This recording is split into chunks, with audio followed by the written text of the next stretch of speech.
Hey guys, this is Stedman from Action Figure Overload doing a review of DC Comics Multiverse 6-inch Suicide Squad Rick Flag action figure. Rick Flag is an exclusive figure to Walmart along with Diablo.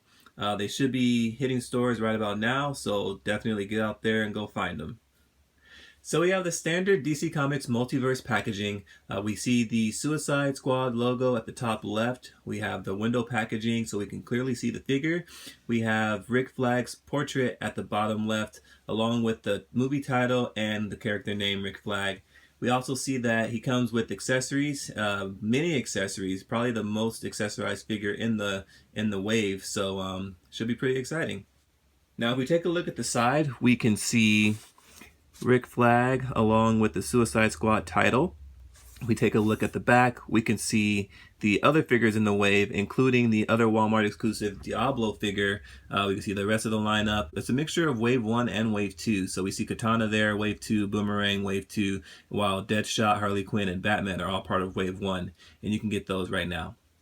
If we look at the other side is just blank with the movie Suicide Squad logo on it. And here he is out of the box, and I have to say I'm quite impressed with the way that Rick came out. I love how the articulation in his arms allows for him to hold the grenade launcher with both hands because it's a pretty big grenade launcher, let's be real. And so him being able to hold it with both hands really is a nice touch to the articulation. So let's take a look at all the accessories that Rick comes with. These are all the accessories that come with the figure. There's no Build-A-Figure piece, so I can see why he comes with so many items. First off, we have the grenade launcher here. It's a pretty big grenade launcher, but he holds it fairly well, and it fits in with him. It's in scale with him, so I think that this is going to be maybe like a secondary weapon that I'm going to pose him around with because it's a slightly a little bit awkward. It doesn't have too much that he could do with it. The assault rifle is really cool. There's a lot of good detail on the assault rifle. I kind of wish that they had painted the weapons just a little bit, just to make some of the details like pop out. But the sculpt of them is like really good. You can see like all the barrel and the ammo clip, all the sculpt along the scope here, and even the front of the rifle here as well. And then this is the other side. You can see a lot of the sculpting here on the stock as well. And yeah, it's pretty awesome assault rifle. So most of my poses are going to be with him holding this. We also have a small handgun. The handgun is smaller than I would like, to be completely honest, but I mean, it's probably small so it could fit in the holster, which is fine. Yeah, not really much going on with the handgun here. And the knife. The black blade and the brown handle. Brown handle's pretty cool. The black blade, I don't know, maybe it's just a special color of a knife that he has in the movie, but I think that would have been a lot cooler if it came painted silver, a little more realistic, so that way it's more of a blade instead of just him holding like, I don't know, so some random stick. But still pretty cool, and I'm glad that there's a holster for the knife in his chest as well in the vest.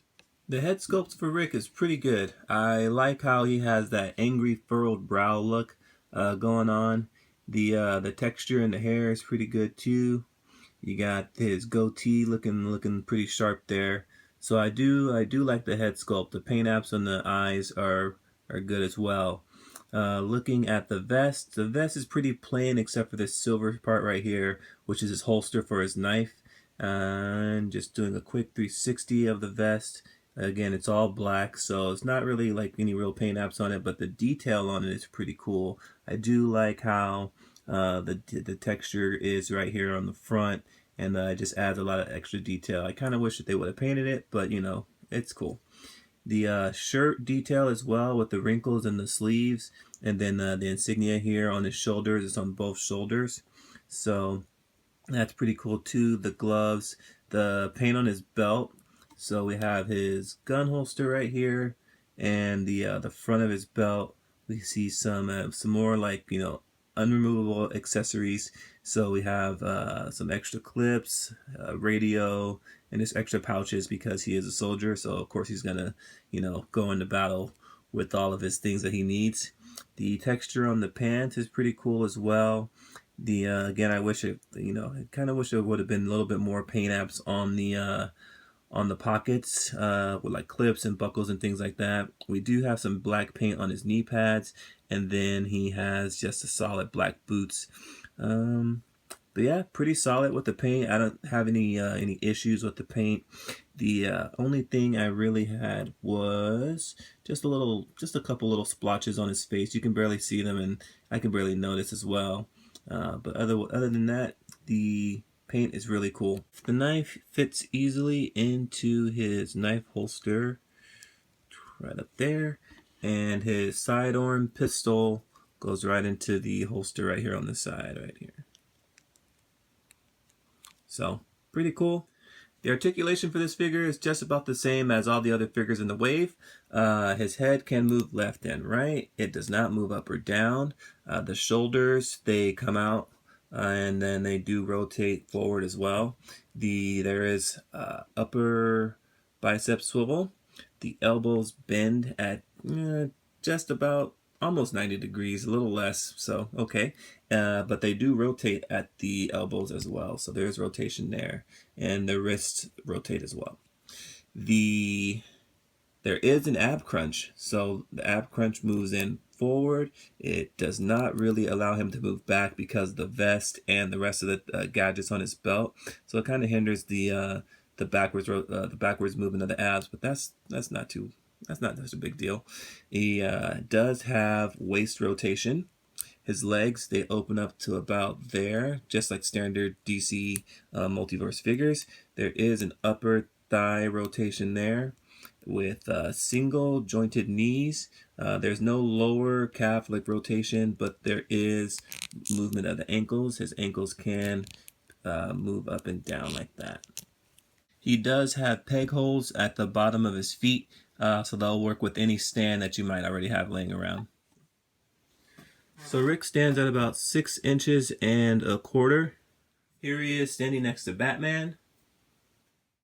And here he is standing next to all the other figures that we have in the wave so far. So there you have it.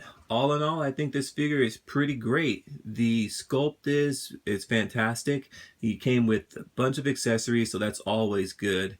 The only thing about the articulation that I found the little disappointing was that he can't move his head up and down, so that kind of restricts some of the poses.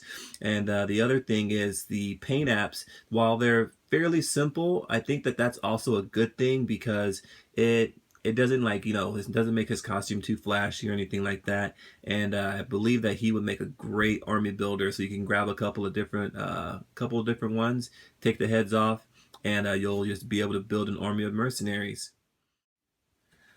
So that's my review of the Suicide Squad Rick Flag figure. If you enjoyed what you saw, go ahead and hit the like button and subscribe. Please leave comments below. Let me know what you think. You can also follow Action Figure Overload on Instagram or check out the Facebook page. Thanks for watching.